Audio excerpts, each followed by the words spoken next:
Welcome to Cooking with Cathy. This is part of Holy Cross Health Diabetes Prevention Program.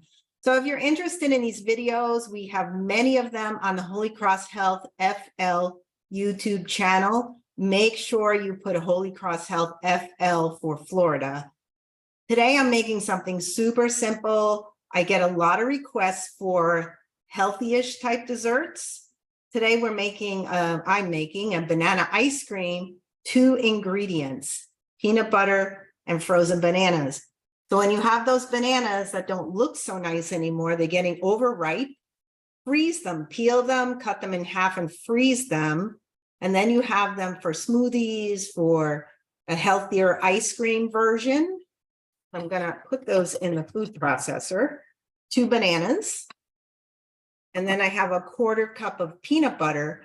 You can use any nut butter you like. You can also use a milk, an oat milk or an almond milk.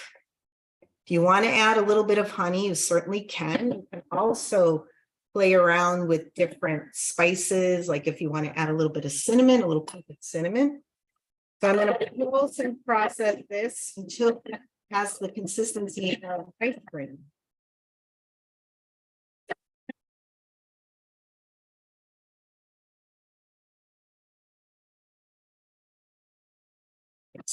Lock that in, get that lid on. I'm going to pulse it there.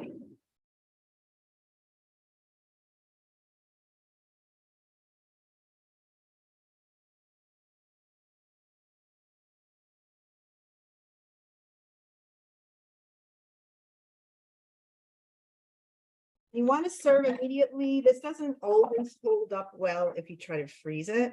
So just take a scoop, and this was 2 bananas and a 1/4 cup of peanut butter. So you can see how that looks like a scoop of ice cream. Let me get this out of the way so you can see the finished product. And then if you want to garnish with a little bit of coconut, you can do that. And if you really want to make it pretty, you can add a little bit of mint, and here's your finished product. So thank you for watching. And again, please go to the Holy Cross Health FL YouTube channel. There are a lot of other healthy recipes there. There is another dessert for a black bean brownie. Again, this was banana ice cream. Enjoy, everyone.